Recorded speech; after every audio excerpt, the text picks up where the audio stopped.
Charlie, you're a little bitch.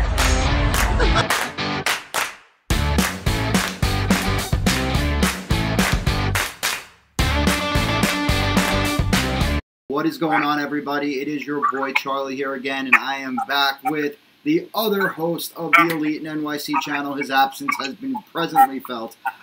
Dave Duran. Dave, what's up, man? What's going on, Charlie?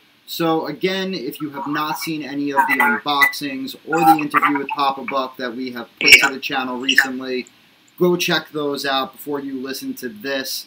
We have a huge announcement. We have added Kyle Dorman to the channel. Kyle is a guitarist for Papa Buck. He's done 2 tracks. That's right, Kyle. I know I said one last time. He's done 2 tracks. So we are, as I've said in my unboxing videos, firmly on the road to All In. We have 2 days now. 2 days. Well, almost a day. Well, yeah, a day left. Almost a day left. Kyle is at Starrcast. Keep following our Twitter channel. Keep following our Instagram channel. I'm pumping in different images that Kyle is shooting over to me from Starrcast directly, as well as any insight that he could provide. Hopefully we'll have some videos for you guys going up on the channel as well. But this video is me and Dave, real talk. What do we think is going to happen with the card at All In? What are some of the implications of that? It's an impressive card. Oh, it is an amazingly impressive card. We're going to start top to bottom on that card, by the way. We're going to go through every single match, and we're going to give you guys our opinion. We're going to see if me and Dave, because we have not previously discussed this, we're going to see if Dave and I align on who we think should win the match, which is going to be interesting. Okay. We could have a little bit of a heated debate there as well.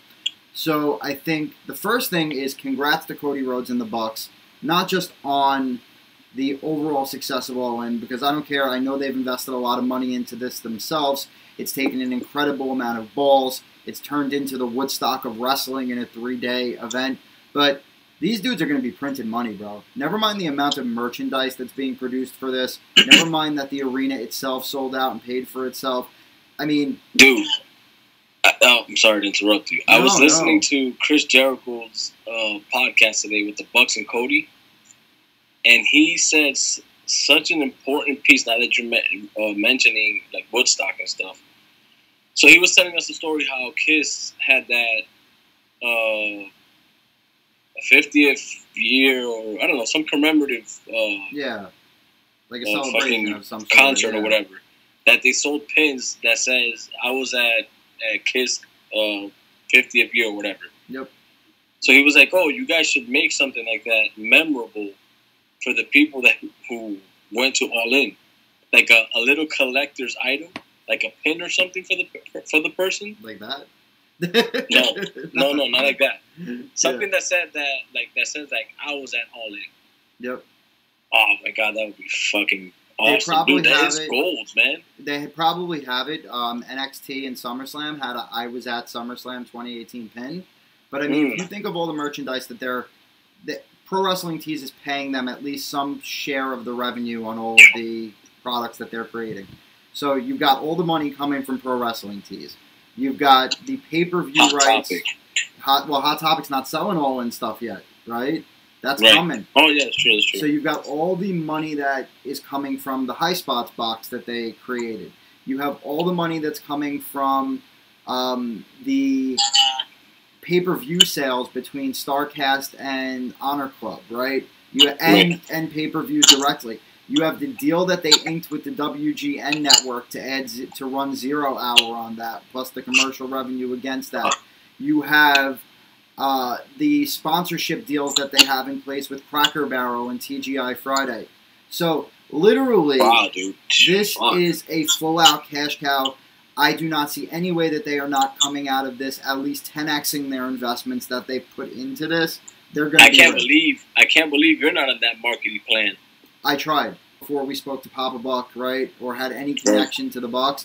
I was just sending blind emails to info@youngbucksnet.com or whatever it was, and I was like, guys, please let me help you find an advertiser for this event. Please let me help you find an advertiser. Dude, I would have had like, I don't know, Pepsi on Cody Rhodes' belt. You know, the choice of the Real American Dream or the Real American Nightmare. Like, I would have found a million ways to make them more money, but you know what?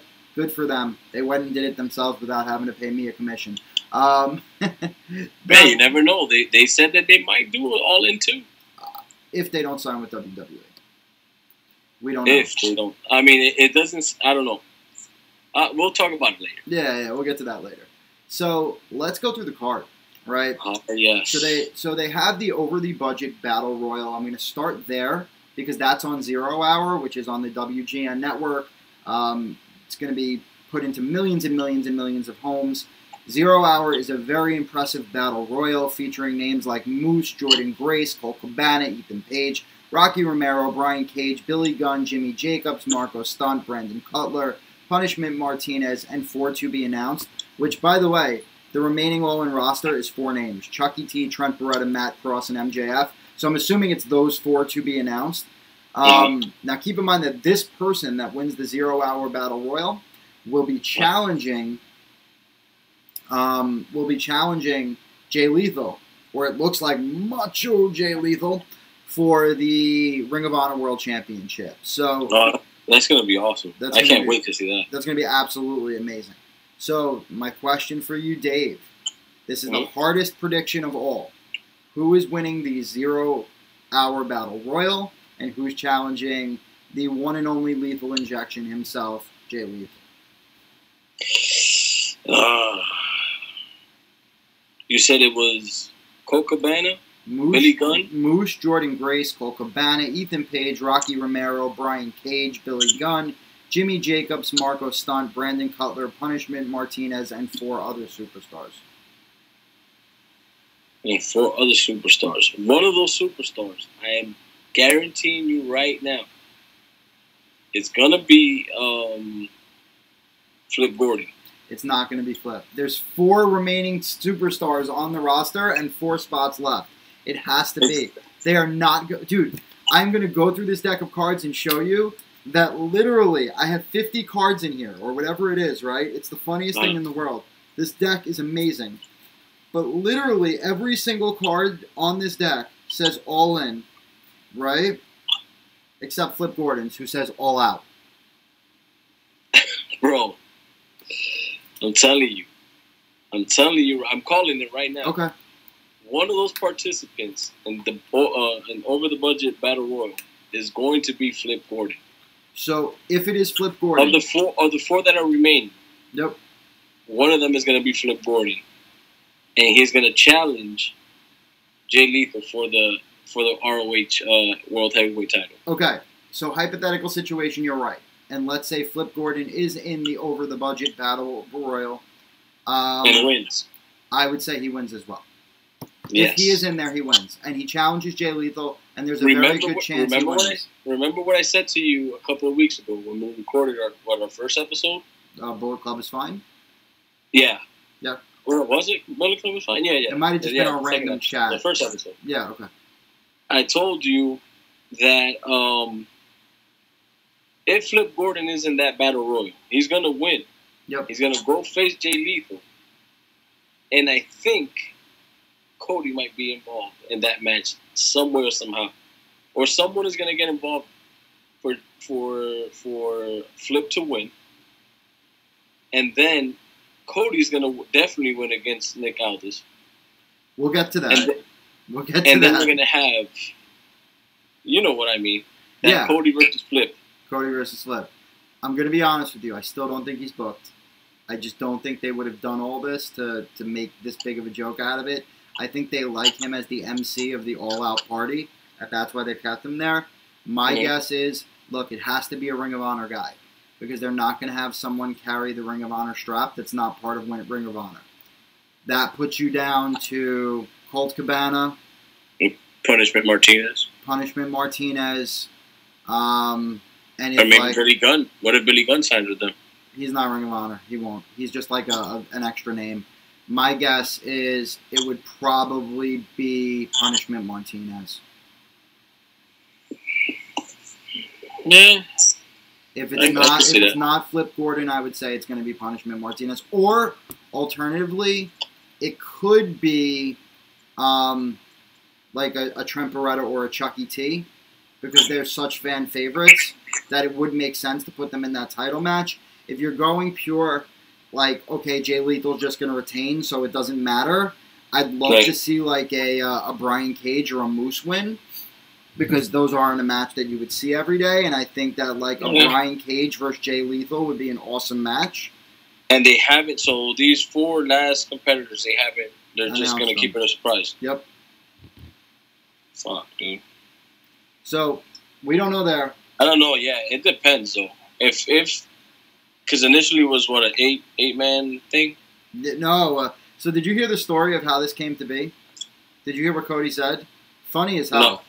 No. So everybody and their mother started to ask Cody, like, hey, buddy, how do I get into that Battle Royal?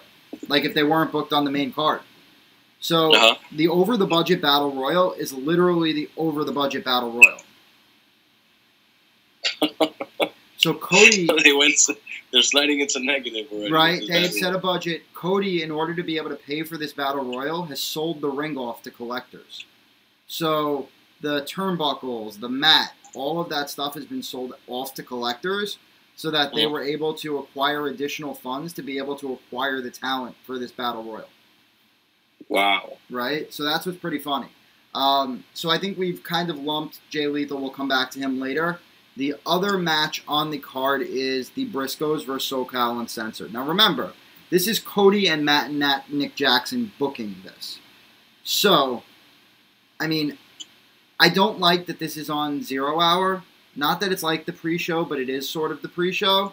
I think Scorpio Sky and Frankie Kazarian deserve a little bit of a better spot on the card. Yeah, me too. I agree with that. As do the Briscoes. But I think SoCal takes this. SoCal? And I'll tell you why. I think but the Briscoes are the champs. The Briscoes are the Ring of Honor champs, but the title's not on the line. Oh, it's not on the line. Yep. I say the Briscoes win. I think the way that they've been building this, there's been elements of, if you watched Being the Elite, there was a Being the Elite episode where they had Frankie Kazarian training for the match with the Briscoes and how they caused a concussion in him the last time and knocked him out. They're building a comeback story behind this. So I really think that the winner of this is SoCal Uncensored. The Bucks are way too tied into Kaz. I mean, literally, I just had our boy Kyle buy me that cigar shirt between Cody and Kazarian. I got to give this to SCU if we're paying favorites. Man, I need to get some stuff, man. Kyle, you need to hit me up, brother. I need to get some stuff. He's been running around all over the place. All right. I know, man. I think the Briscoes win it. Okay. I say Briscoes. We're on opposite ends of this one. All right. We'll do some sort of tally afterwards. We'll see who gets more picks right, and we'll announce it in the next episode. Next up is the Fatal 4-Way female matchup. Fatal 4-Way of Femme Fatales. How about that? Wow, I just sounded really like JR-ish, right? It's a Fatal 4-Way of Femme Fatales. No. So we've got on one hand Madison Rayne, who, I said it yesterday, she's become like one of the biggest free agents on the market in terms of females. She's in the Mae Young Classic. She's wrestling in TNA and Ring of Honor right now consecutively. So she's like all over the place. I personally like Madison Rayne. I think she's an awesome wrestler. You've also got Britt Baker, which you know who she is. She's a part-time nurse. She's also the girlfriend of Adam Cole. I like Britt Baker a lot. Cole, baby. You've got Chelsea Green, who is definitely a hot mess. I don't know if you saw that's Zack Ryder's girl, right? Did you see my tweet earlier? Which one? She actually liked it. It was kind of funny. I wrote, if you think about it, a broski and a hot mess gimmick actually go really well together. Ask anyone who's ever been to the Jersey Shore, right? So I'm spot on. Their gimmicks go perfectly together. But you've got Chelsea Green, who's really good in the ring herself. She was great as Laurel. She's good. She was great. I've seen some stuff in her as Laurel Van Ness, and she's really evolved that gimmick. But the problem here is, my favorite female wrestler is also in this match, and Tessa is forever, Tessa Blanchard. And I can't see this going anyway. I love Tessa Blanchard, yo. She was on the marquee for the event. Awesome. She's on the marquee for the event. She's the only female actually on the marquee. I do not see anybody taking this but Tessa Blanchard. Yeah, I don't see anyone. I don't. You never know. Britt Baker might take it too. I think this is one of the matches that has the potential to steal the show, believe it or not. And women's revolution, women empowerment. My whole thing here, you got to give it to the generational superstar in Tessa Blanchard. It's got to be. Yeah. All right, so I think we're on that. Now we're on to the next match, the Vigilante versus the Fallen Angel. So you've got Stephen Amell versus Christopher. I'm gonna tell you something. Yep. I hate this match so much. I hate this. Like, if I was to see this match on paper without seeing the backstories on BTE, I would be like, why the fuck is this guy even in wrestling? It makes but sense. But then you see, then if you're not following on BTE, this shit is not going to make sense to you. No. But if you're following that amazing storyline that they have going, that storyline is so great. It is. And that promo by Daniels on the bus, holy shit. Do you know what I think this was, dude? And I'm going to be honest. The whole thing, I don't know if you saw the last set of promos with Cody, too, where Cody's training Amell and And Daniels comes in. Here's the thing, okay? Christopher Daniels is one of the longest tenured best wrestlers to never wrestle for WWE. Yeah. Reminds me of Lance Storm. Yeah, but Lance Storm was in WWE. Yeah, but I'm saying, like, his style. His style is very similar. A little bit. And you know what's funny? He was supposed to go to WWE. He was going to be the... remember when Mr. McMahon was revealed as the head of the Ministry of Darkness? Uh-huh. That was supposed to be Christopher Daniels as the Fallen Angel. So anyway, what I find interesting, I think this was almost a filler. So they didn't have a card at first, remember? And what I think happened was Cody doubted himself for a second and wanted some additional drawing power and figured that calling a favor in to his friend from Arrow would help draw. Little did he know he didn't need him, but now he's announced, so he needs him. They needed a wrestler that could carry Stephen Amell for an entire match. Christopher Daniels can do that. I'm going... Yeah, I mean, I get it. I mean, I see why it's on the card. Stephen Amell's going to win. Who cares? I don't really care. I don't care either. I'm just saying the reason I think Stephen Amell is going to win is because when you put a celebrity on, 9 times out of 10, when a promotion you gotta make him look good. The celebrity's got to win. Yeah, but the only thing I like, that's the only thing I like saw wrong with that match. Yep. If you're not following the story on BTE, you're not gonna get it. You're gonna be like, what the fuck? But I trust Cody to be able to put those storylines into the All-In event. So, like, when a person's watching, there's going to be those reels in between. Cody learned enough from WWE that I think you're going to get some WWE-style storytelling and cinematography mixed into this event a little bit. So you'll see these clips from being the Elite worked into the overall story. Yeah. All right. Yeah, I mean, it's going to be good. So now... I mean, storyline-wise, at least. I 100% agree. All right. Now, this is where the card starts to get really good. You've got a Chicago street fight. Joey Janela versus Hangman Page. I love the tweet What's that Hangman put out. Which one? When he's like, that now Joey's really going to die. Yeah. Something with the phone. No, that was me. I wrote, bro, if you bring a phone out to the ring, I'm literally you're going to kill me. Of laughter. That was something me. Like that, yeah. That was me. That was me. You're retweeting me too much. Honestly, I don't see any... For some reason, I thought it was Hangman Page. I don't see anybody taking this match but Hangman Page. I think it's a great showcase for Joey Janela, but the Elite are going to stick with their boys on this one. They're both up-and-comers. You give it to the bigger name. How great would it be if Joey Ryan came out? It's a possibility. He's at Starrcast.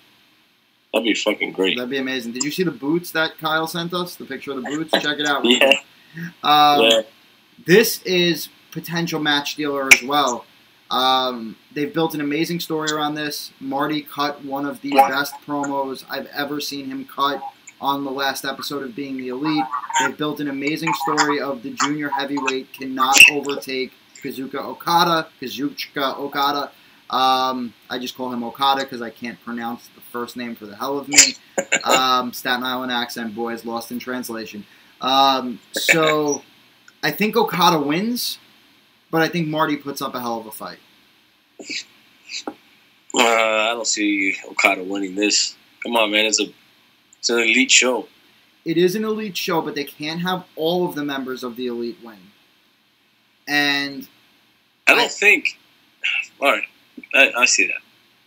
But I'm gonna go with Marty. I'm gonna give it to Marty at least. So my heart wants Marty to win. I'm trying to think of it as a booker if I'm booking this. I book it to where Marty takes Okada to an inch of a win, gets him in the chicken wing and everything, and then randomly, out of nowhere, Rainmaker, Okada takes it from him. And then after the match, Okada sticks his hands out and shakes Marty's hand. Like, you just took me to my I see limit. that. Give him the rub. That's how I think you kind of do it. It's almost like, remember when Aleister Black fought Velveteen Dream? Yeah. Black got the win, but Dream earned respect. I think that's kind of the type of scenario that plays out here. Yeah, giving him the rub. So are you a hard Marty here, or? Bro, I love everything about Marty Scurll. Oh, no, I'm not talking about who you want to win, because that's a different story. That's subjective. I want Marty to win, too. I'm saying, as a booker of this event and predicting who's going to win, who's your pick? Of the two? Yep. I like that ending that you said. I'll go with that ending. Okada? Okay. Yeah, I'll go with Okada, then, giving Marty the rub. We already talked about Jay Lethal versus whoever wins the Battle Royal. I think if it's Flip Gordon does have the potential to win, or anybody from Ring of Honor has the potential to win. I think if it's anybody outside of Ring of Honor, Lethal retains. Yeah. Now, you know what's funny? This is listed third on this, so I'm going to skip this and go back. This match better have at least 45 minutes of the event. Kenny Omega versus Pentagon.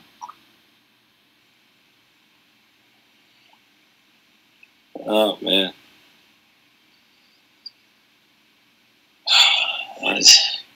Kenny's going to take that. Yep. I have this as match of the night with Kenny Omega as the winner. I'm just thinking about, like the reason why it took so long to give you an answer is because Kenny Omega versus Penta is just fucking blew my mind just thinking about it. Yep.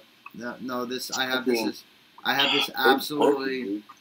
have this as absolutely match of the night, and I have it as one of probably the best wrestling matches we'll see in a long time. They have such unique, contrasting styles, and Kenny has been saying that he wants to be able to work with people with different styles to be able to get those 6 stars with anybody. I think this is a 45-minute match. It's going to be a New Japan-style match. They're going to let Kenny play to his strength. And I believe that he is going to edge out Penta. I would love to see them, though. I don't want to see Kenny. I don't want to see them wrestle as much. I want to see more of that lucha style. Because we already know that Kenny can go with basically anything. Yeah, but Penta doesn't really have... I mean, Penta's a lucha, don't get me wrong, but he doesn't really have a conventional lucha style. Mm-hmm. Yeah, he's not. I mean, he's not Rey Mysterio or Phoenix. He does like a mix of both. Yeah, I think it was I want to see that. Like, I want to see wrestling, but I also want to see the lucha style somewhere incorporated into that. Yep, agreed. You know what I mean? Yep. Because I think it'll be for the better of the match, and it'll make the match so much better. Yep, agreed. All right. So we're both sticking with Kenny on this one. Next up, with Kenny. Golden Elite, Young Bucks and Kota Ibushi versus Rey Mysterio, Phoenix, and Bandito. I had a theory that Bandito was going to be Flip Gordon. That could be too. I think you got to give the Bucks. Or you think this is the match they lose? I don't know, man. I was gonna say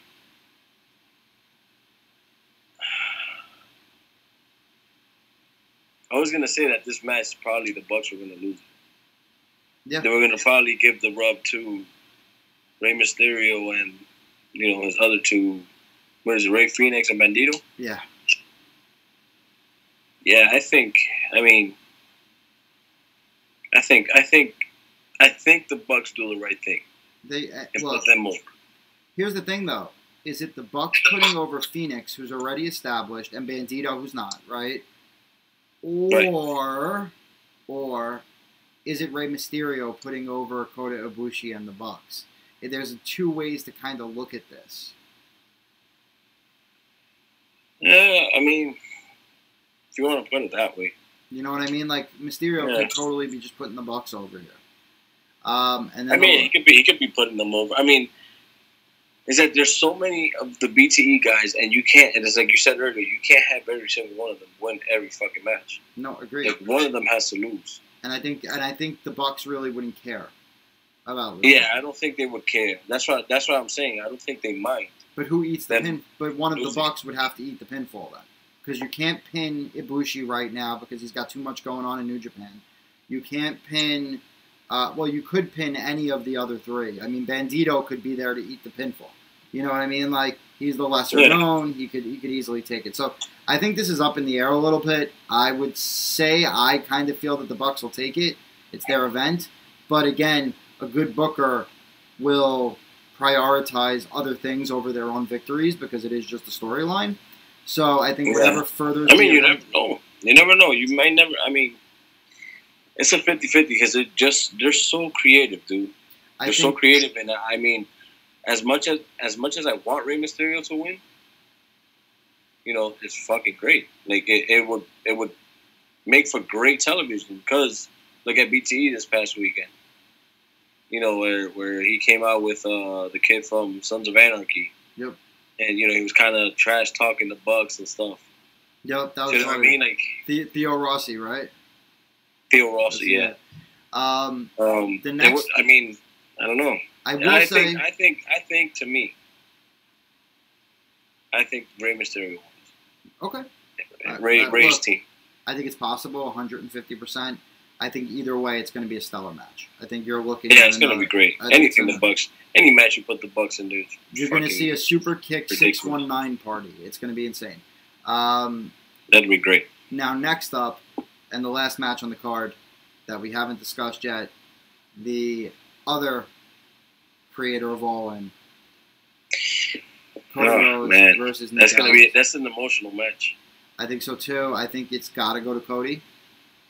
It has to go to Cody, but here's the thing. It's so much emotion behind that. It is, and here's the thing to me that most people aren't factoring into this whole storyline. Okay, Don't get me wrong. Nick Aldis is a good champion, and the way that they're telling this story, it's almost as if Aldis felt he has nothing to gain by wrestling Cody Rhodes. But let's be honest. No one gave a fuck about the NWA title until Cody Rhodes wanted it. It's gonna be one of those, NWA they're trying to get their brand up. How does their brand get up? That's the point. So, like, as a person in brand marketing, I'm talking to you right now. If you're trying to get your brand up, are you going to keep that title on Nick Aldis, who has little to no exposure? People know who he is. He is a known name. He has defeated the likes of Jeff Jarrett and Sting and Kurt Angle and all of these other people, yes. I've never seen that guy wrestle before. He was Magnus in TNA. Oh, okay. Yeah, yeah. So he wasn't that great. He's good. He's decent. He's all right. For a big dude like him, he's all right. Yeah, he's not great. It's like Sheamus. It's like you kind of watch him and you're like, okay. Yeah. So, end of the day, I think here the NWA has more to gain by putting the title on Cody Rhodes than it does by leaving it on Nick Aldis. I don't know, man. I want Cody to win it just because it has so much sentimental value to him, and that title means so much to his family. Agreed, but I'm trying to disqualify all that. It would be the feel-good story of the night. It would be the moment of the night. It would be everything everything's been building for. But if we're looking at it from a sheer business perspective, what makes the most sense for the NWA? Business perspective wise, Yep. it makes sense that Cody wins. Yep. Because he is the more known, entity of the two. Yep. And right now he's hot as shit. He's one of the hottest fucking wrestlers on the market. If you grow the NWA brand, you put the belt on Cody, and you are now putting him as the star of 10 Pounds of Gold, which is NWA's featured property on YouTube. Right. Views will be through the roof. They'll have T-shirts printed. Look how their views. Look how their fucking viewers were now. I know. Those viewers were fucking amazing. Just because of Cody. 4 fucking episodes. That's what he recorded. And guess what? With Aldis, they were doing nothing. So Cody's taking this match. There's no doubt. Makes sense. Makes sense. Story-wise. Makes sense. Business-wise. Business-wise, and it makes sense wrestling-wise. You know what I mean? So now, because with the history again, with his dad and all his family, with the NWA title, the history that his family had, forget about it. Now, okay, going through the entire card, match of the night for you. Going through the entire card, match of the night for me. Mm-hmm.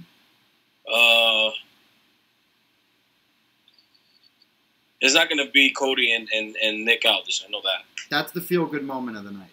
Yeah, that's a feel-good moment. Yep. That's going to be the Cinderella moment. Match of the night is definitely going to be either it's between Okada and Skrull or Kenny and Pentagon. I'm firm. It's Kenny and Pentagon for me. That's going to steal the entire show. That match is winning it. I don't disagree with you.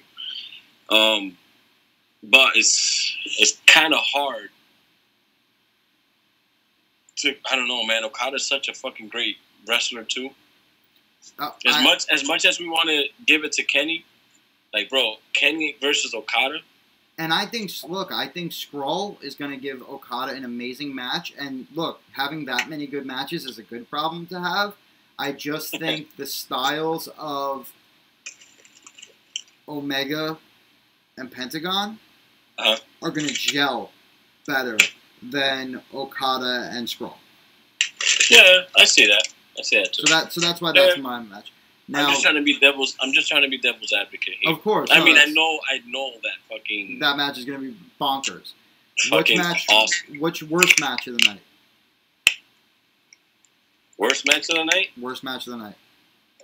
It's going to be Jay Lethal and whoever. No. Jay Lethal and... No. It's definitely it's not going to steal the show, I'll tell you that much. It's going to be Stephen Amell. Stephen Amell is going to be the worst match of the night. Yeah. Stephen Amell, by far, worst match of the night. I totally forgot that shit was even on the card. I'm telling you, it's just so hard to even pay attention to that damn thing. All right. Breakout superstar from the event. Breakout superstar is going to be Rey Fenix. I think he's already kind of broken out, though, no? Rey Fenix is pretty... you know what? He will get him a lot of mainstream exposure. I'll accept Rey Fenix. I think breakout superstar, even though I predict a loss, will be Joey Janela.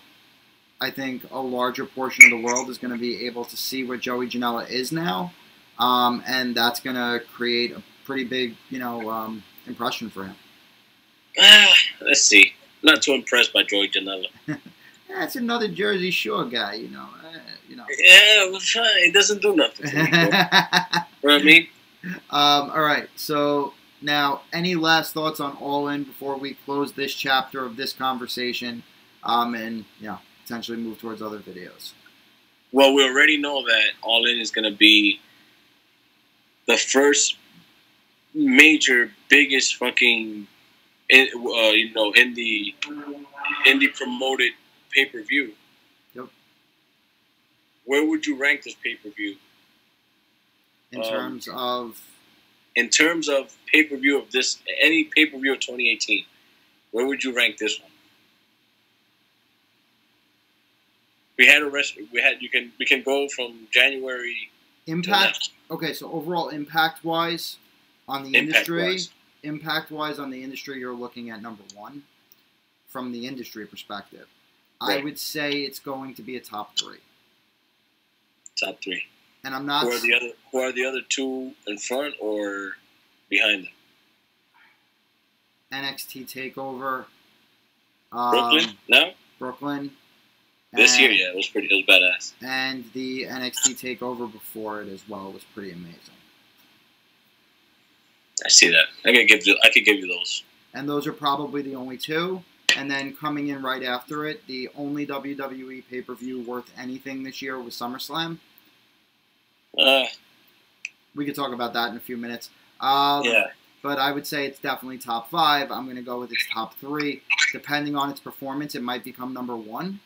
But the Tommaso Ciampa Johnny Gargano feud is really tough to beat.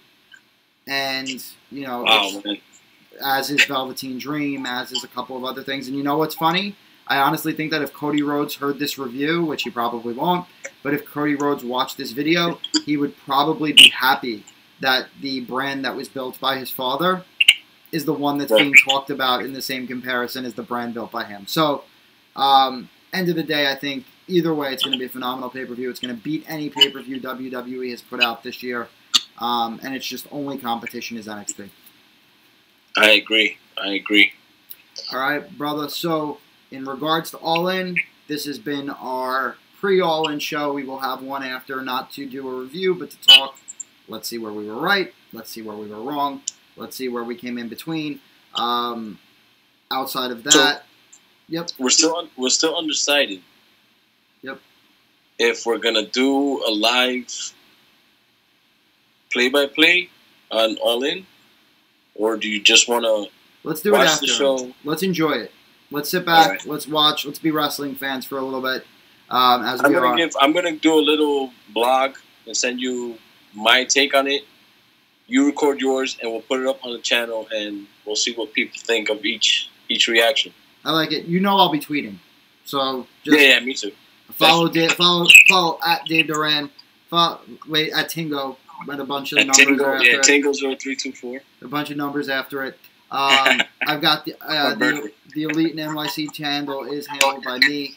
I will retweet Dave to make things a little bit easier for you guys to find it. This is just tag me on it. What? Just tag me on it. I will tag him. Look, it's been awesome going over this with you guys. We're super excited for this weekend. It's going to be an amazing weekend as a wrestling fan. Please sit back and enjoy it.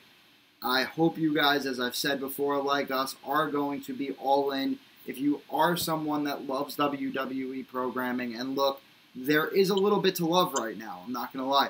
If you are someone that loves WWE programming, you happen to stumble upon this video because you want to know what All In is all about, you've now heard us talk about it for the past half hour or so. I'm going to make one suggestion to you. Keep an open mind, keep an open ears, listen, watch, learn what independent wrestling is. This event is going to do it for you. You're going to see why there's so many shirts moving at Hot Topic. And then maybe you'll also understand why people get upset when a guy like Roman Reigns gets pushed, even though you know I have no problem with him, Dave. So, this is Charlie and Dave signing off. Guys, again, we want to get our subscriber numbers up. Please subscribe to the channel. Follow us on Twitter. Follow us on Instagram. Let us know your thoughts, and we look forward to chatting with you. Leave comments. Yep. And click that thumb up button. Thumbs up. We look forward to chatting with you guys soon. You have a great night. Peace.